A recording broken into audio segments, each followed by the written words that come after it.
무시당하는 걸 참는 건 성격이 좋아서가 아닙니다. 그건 상대에게 더 해도 돼 라는 허가증을 발급해주는 겁니다. 혹시 이런 경험 있으신가요? 누군가에게 들은 말 한마디가 며칠이 지나도 머릿속에서 지워지지 않는 경험. 왜 그냥 넘기지 못할까? 왜 나만 이렇게 상처를 받는 걸까? 자책하면서도 그 말은 계속 재생됩니다. 사실 이건 여러분이 예민해서가 아닙니다. 심리학적으로 정확한 이유가 있습니다. 그리고 그 이유를 알면 머리에서 그 말을 멈추는 방법도, 상대가 다시는 그런 말을 못하게 만드는 한마디도 자연스럽게 깨닫게 됩니다. 한번 떠올려 보세요. 누군가에게 들은 그 말 한마디, 밤에 이불 속에서도 떠오릅니다. 샤워하다가도 불쑥 올라옵니다. 멍하니 버스를 타고 있는데 갑자기 그 장면이 재생됩니다. 아, 그때 이렇게 말할걸. 왜 가만히 있었을까? 한번 시작되면 끝없이 곱씹게 됩니다. 마치 머릿속에 누군가 재생 버튼을 눌러놓은 것처럼요. 다른 사람들은 금방 잊는 것 같은데 왜 나만 이렇게 오래 붙잡고 있는 걸까요? 심리학에서는 이 현상을 반추라고 부릅니다. 같은 생각을 반복적으로 되씹는 거예요. 단순히 기분이 나쁜 것과는 다릅니다. 반추는 우울증이 시작되고 지속되는 핵심 원인 중 하나로 밝혀져 있을 만큼 강력한 심리 현상입니다. 그런데 정말 중요한 사실이 하나 있어요. 이건 여러분이 유독 예민해서 생기는 게 아닙니다. 우리 뇌에는 사회적 자기라는 영역이 있습니다. 쉽게 말하면 내가 다른 사람들 사이에서 어떤 존재인지를 끊임없이 감시하는 레이더 같은 거예요. 누군가 무례한 말을 던지는 순간 이 레이더에 위협 신호가 잡힙니다. 그러면 우리 몸에서는 세 가지 일이 동시에 벌어집니다. 수치심이 밀려오고, 자존감이 흔들리고, 스트레스 호르몬이 확 치솟습니다. 동시에 뇌의 경보 시스템인 편도체까지 활성화돼요. 이 모든 게 한꺼번에 터지기 때문에 그 말 한마디가 기억에 유독 강하게 각인되는 겁니다. 결국 이건 뇌가 이건 위협이야, 반드시 해결해야 해 라고 판단해서 벌어지는 반응이에요. 약해서가 아닙니다. 오히려 생존 본능에 가깝습니다. 위험한 상황을 기억해서 다시는 당하지 않으려는 뇌의 방어 자극인 거죠. 문제는 이 반복 재생이 길어질수록 악순환이 시작된다는 겁니다. 밤에 잠을 설치게 되고, 자기 의심이 깊어지고, 나한테 아무 잘못이 없는데도 죄책감까지 따라옵니다. 컴퓨터 바이러스가 백그라운드에서 꺼지지 않고 계속 돌아가는 것과 같아요. 이 바이러스를 없애려면 바이러스 자체를 먼저 이해해야 합니다. 그런데 진짜 문제는 따로 있습니다. 그 말이 왜 하필 당신에게만 향하는 건지, 이제 그 사람의 머릿속을 한번 들여다보겠습니다. 자, 이제 방향을 바꿔보겠습니다. 지금까지는 내 머릿속을 들여다봤죠? 이번에는 그 무례한 말을 한 사람의 머릿속을 들여다볼 차례입니다. 알고 나면 보는 눈이 완전히 달라집니다. 한번 떠올려보세요. 그 사람이 그 말을 했을 때 여러분은 이런 생각을 하셨을 겁니다. 나를 특별히 싫어하는 건가? 그런데 놀랍게도 대부분의 경우 정답은 아니오입니다. 그 사람의 뇌에는 세 가지 구조가 작동하고 있습니다. 첫 번째, 공감의 빈자리입니다. 자기중심적 성향이 강한 사람은 여러분이 상처받는다는 사실을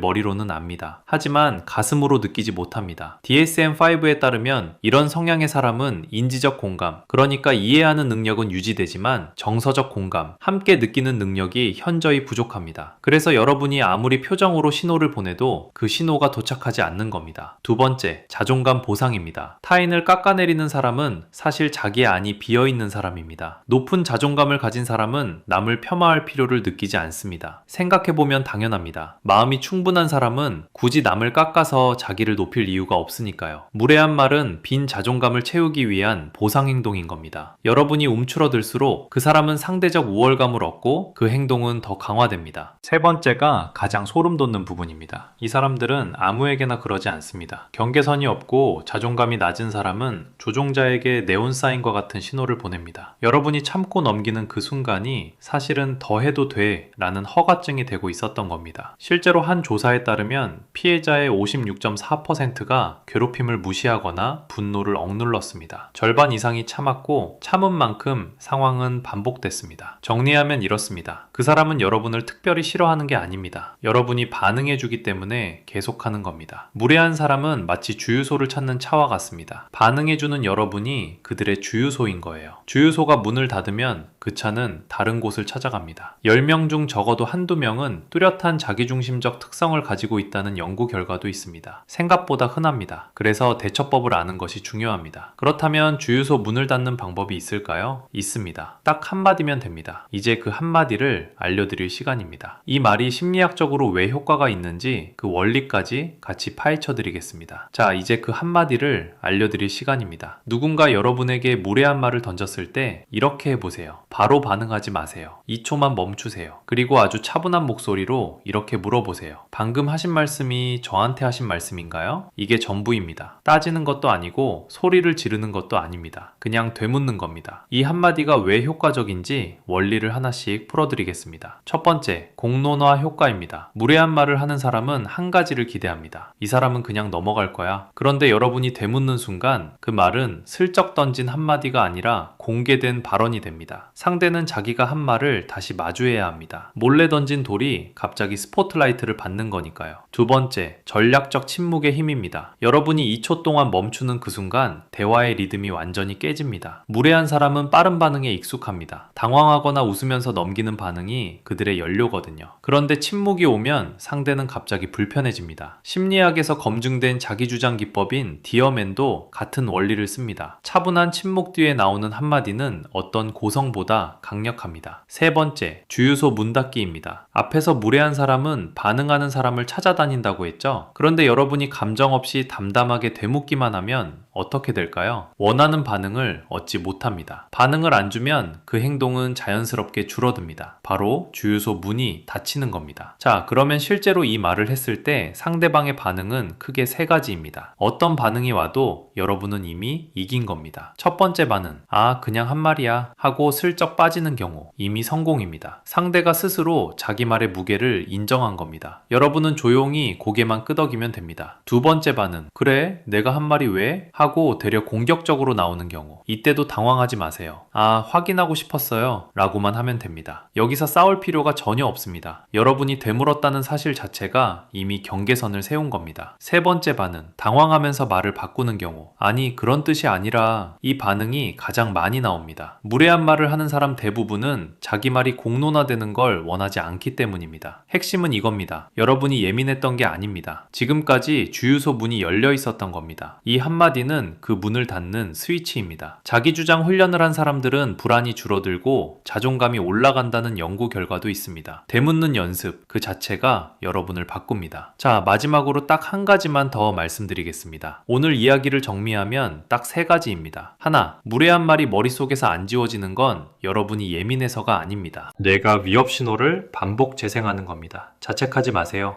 둘, 무례한 사람은 여러분을 특별히 싫어하는 게 아닙니다. 반응해주니까 계속하는 겁니다. 여러분 잘못이 아닙니다. 셋, 방금 하신 말씀이 저한테 하신 말씀인가요? 이 한마디로 주유소 문을 닫으세요. 이 초침묵, 차분한 되묻기, 이것만 기억하시면 됩니다. 오늘부터 더 이상 혼자 삼키지 않으셔도 됩니다. 참는 게 미덕이 아닙니다. 존중받는 것이 당연합니다. 이 영상이 도움이 되셨다면 좋아요와 구독 부탁드립니다. 감사합니다.